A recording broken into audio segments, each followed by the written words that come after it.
Dear Pennies and Pens, it's your girl, Loud Pen, CEO of ISLP, the InkSpot LLC. Today's video is called K-Penny, Why Mamamoo Are the Queens of K-Pop. So first of all, let me say thank you so much for watching, checking out the Penny Black YouTube channel, and supporting my business, ISLP, the InkSpot LLC. Make sure you like this video and subscribe to the Penny Black YouTube channel if you haven't already. Okay. So, back to the topic of today's video, K-Penny, why Mamamoo are the queens of K-pop. Now, hopefully y'all can see some of the pictures of Mamamoo behind me. I guess I should have grabbed one of their albums. I don't know. If you don't know what Mamamoo, Solar, Moonball, We In, and what's it look like, you might just have to Google a picture of them later. I am so bootleg on the Penny Black YouTube channel. Let me stop. But no, seriously, y'all, like, why is Mamamoo, why are they the queens of K-pop? There's like 20,000 K-pop groups. Like, why is it Mamamoo? Because Penny said so? Well, technically, yes. But no, seriously. Why the reason why Mamamoo, in my opinion, are the queens of K-pop is because no one does music like Mamamoo. Like, it's not, just like I talked about in my K-Penny, why Monster X and Wonho are the kings of K-pop. The reason why Mamamoo or the queens of K-pop, it doesn't have anything to do with social media followers, tickets that they sold to concerts and performances, awards that they've won. You know, it doesn't have anything to do with that. It's just about the way that they make you feel. And like, the beautiful thing about Mamamoo, just like Monster X and Wonho, they make you feel something. Like, their music is truly heartfelt and inspiring, and it's iconic and unforgettable. Like, you just won't forget the first time you ever hear Taller Than You, or Yes I Am, or Windflower, or Aya, or Hip, or Starry Night. Like, you will never forget when you hear those songs, or when you see the music video, or, you know, in their solo projects, like, you know, Wasa's Maria, Guilty Pleasure, Solar, Spit It Out, Face album, Ween's Red, or the We album, Moonball's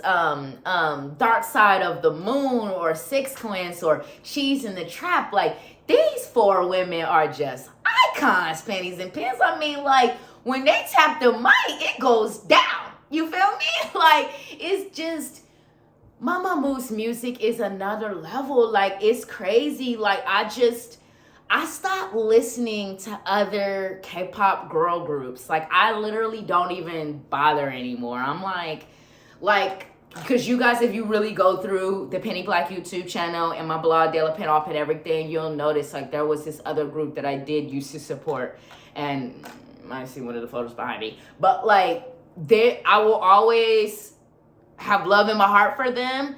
But when I really got serious about my K-pop album collection, like buying and collecting albums, and then of course, like, buying and collecting albums gets expensive because, you know, while each album is only like $20 to $25 per album, which isn't a huge amount of money, when you start buying every single album, and then buying multiple versions of each album, which I have actually done for Mamamoo, it obviously starts to get expensive. It starts to add up. So, and then, like, you know, I'm in a 1-bedroom apartment here in Dallas. So then space-wise, it also started to add up. You feel me? And it was like, okay, I don't have space for all of these albums. Like, I can't collect every group's albums, especially groups like you know, that have so many different albums, because I know Mamamoo has 12 mini albums, right? And that's just the group albums. That's not including all four of them all have, you know, multiple solo albums as well. So, you know, when you start to add up the fact that, like, collecting all these albums costs a lot of money, takes up a lot of shelf space,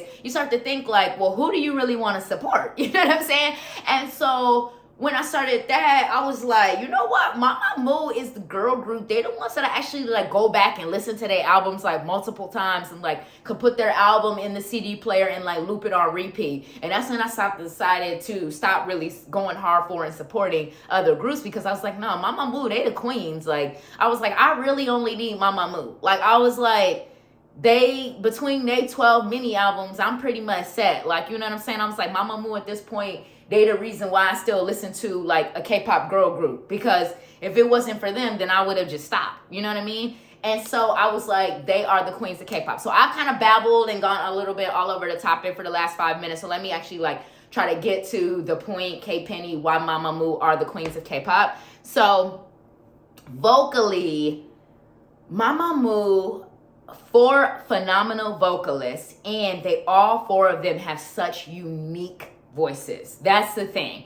Not only are they phenomenal vocalists, like have the ability to sing and have a beautiful vocal range, but they genuinely all have such different and unique voices. Like Solar has that ability to go either low or high and just has that phenomenal vocal range, and she can really just stretch her voice. Like she can just start here and like, I cannot imitate Solar singing Pennies and Pens. So, you know what I'm saying? Just try to look at the hand example. Okay. And so her vocal range, the way she's able to just stretch out those notes and still be able to sing on key and on beat is just really phenomenal and iconic.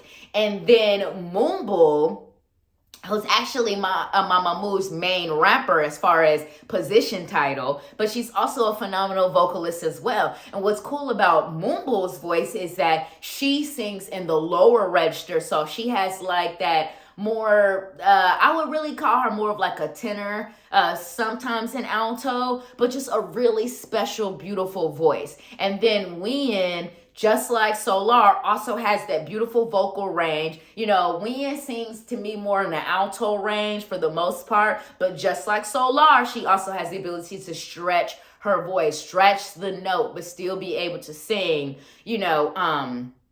on key and on beat and sound good. And then Wasa, the baby, the maknae, has that really fresh, raspy, cool voice. There is something so cool about Wasa's voice. Like, I cannot describe it. Like, she just sounds cool when she sings. She just sounds fresh. So it's like vocally, if all 4 of them have such unique and special voices, does that not make them the queens of K-pop? I'm just sort of saying. And then now let's talk about rap. Because traditionally, as I mentioned before, Moonbull is the main rapper, Wasa is the lead rapper, but Solar actually decided she wanted to rap too on her most recent solo album. Her most recent solo album was called Face, but she rapped on her title song, which is called Honey, and killed it. You know what I'm saying? And so then Wien, we've heard Wien rap like in behind the scenes content, but never officially in a song. But trust me, Wien has bars. I'm not worried. But like as rappers, they're also really dope, and they don't always get the credit for how phenomenal they are as rappers, specifically Moonbull and Wasa. Like when Moonbull raps, like she is just fire on the mic. Like, y'all know that's another one of my dreams, is to see her collaborate with an iconic Black American rapper. And I need to hear Moonbull on a song with somebody like a Queen Latifah, MC Lyte, a Jay-Z.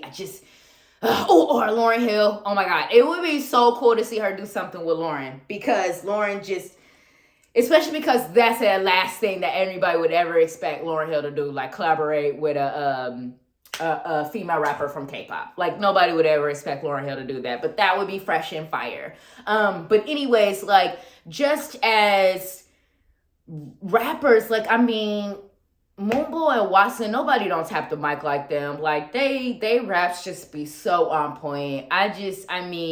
Moonbull's most recent rap in Ilela, when I first heard her So Long song, Moon Movie, I just went crazy. I just lost my mind. Wasa also is a dope rapper. Her rap on Hip, her rap on Taller Than You, like just killing it. Just killing it. And so, and the fact that they can be strong vocally, but also be strong rappers at the same time, it just makes you the queens of K-pop, because it's like, being a great vocalist and being a great rapper is 2 totally different skills, like being a great vocalist is about, knowing how to sing on key and on beat and how to, move your voice. But being able to rap is basically being able to talk over the beat in a poetic way. And then, Mumble and Wasa, usually their raps are combining, mostly Korean, but sometimes they throw in a couple of English words. So being able to mix those two together, it's just like, you an icon, sis. You one of the 4 queens of K-pop. I'm just saying. Okay, and now as far as dancing, like all 4 of the members of Mamamoo are phenomenal dancers. Like seriously, like Solar, Mumble, Win, Wasa, like these 4 young women, I mean, they are phenomenal dancers. Like it's crazy. Whenever I see them perform and their music videos, I'm just always in awe, and I'm always just amazed at just how dope they are, so I just really love seeing them dance and perform. And then, I also want to make sure I talk about their fashion, because all 4 of them are style icons. Like, from every comeback that Mamamoo has ever done, like you jock their style so hard, which again makes them the queens of K-pop, because it's not about, just like I said, it's not about like social media followers or the awards you've won or whatever, when it comes to getting the title of style icon. It's just about, they always look really cool and really fresh. And what I personally love about Mamamoo style is that their style to me is very accessible. It's something that real people can wear. They don't really wear a whole lot of things that, there's a couple of things that, like as a stylist, I wouldn't necessarily recommend that a person wear on an everyday basis. Like you take away this piece or that piece or whatever. But for the most part, everything that Mamamoo wears is so accessible to a fan. Like you can rock that outfit that Solar wore, that Moonbo wore, that Win wore, that Wasa wore. They don't ever wear anything that's just like, shit, I can't wear that. You know what I'm saying? Like they wear things that are cool, that are fresh, that are accessible to their fans. And so that to me makes them style icons, which also makes them, another reason that makes them the queens of K-pop. And just to wrap up this video, because I'm pretty much tired. I'm tired of shooting, but like their discography is iconic. When you go back from the very first album, I just got the Melting album, you talk about that album. What other album? What's that album I got? What album is this? Hold up, y'all. Because it's going to bother me if I can't. Oh, Purple. Yes. So the Purple album. This is the Purple album. So it's just like every Mamamoo album is just phenomenal. From, like I said, from Melting, Purple, Blues, Red Moon, White Wind, Yellow Flower, Reality in Black, the Travel album, Where Are We? The most recent album, My God. The other albums I didn't name because I don't have a copy of them yet, which is Piano Man and the Hello album. Just Mamamoo's discography is just so iconic and phenomenal, and it's so unforgettable too. Like I said earlier in the video, you will never forget when you hear a Mamamoo song. They're just too phenomenal. So I love Mamamoo. They're one of my favorite K-pop groups of all time. One of my favorite groups of all time. To me, they're absolutely the queens of K-pop. Sorry if you're a K-pop fan of another group and you don't agree with this. I'm sorry, but that's why the comment section is disabled, so that you don't volunteer that in the comment section, because we all have our own opinions. Everyone's musical taste is different, but I'm sorry. I believe that Mamamoo are the queens of K-pop. Nobody does K-pop like them. The K-pop industry yes, they're iconic, their influence, it's phenomenal. Mamamoo and to their team, thank you so much for all that you do. You're phenomenal, you're amazing. I cannot wait to just see how this world tour just continues to blow up, because I know Moomoo's, we gonna blow this world tour up. I know y'all just about to do the Japan show this weekend. You just did the Seoul show last weekend, but once you get out of Seoul in Japan, you come throughout the rest of Asia, and you hopefully, fingers crossed, come to the U.S., come to Europe, Latin America, Africa as well. So international Moomoos can see you, but we are so excited. We cannot wait to support y'all on your first world tour after 9 years. We're so excited, and that is the last and final reason why Mamamoo are the queens of K-pop. They have not done a world tour in 9 years, and yet they have fans all over the world literally demanding that they do this world tour and announce more dates and do this and do that. Like, that's when you know you the queens of K-pop. People are just demanding your presence and demanding to see you live. That's how much of an influence you've had on your fans. That's an icon. That's the queen of K-pop. And I'm ending this video because I'm babbling at this point. Thank you so much for watching. Have a beautiful day. Peace.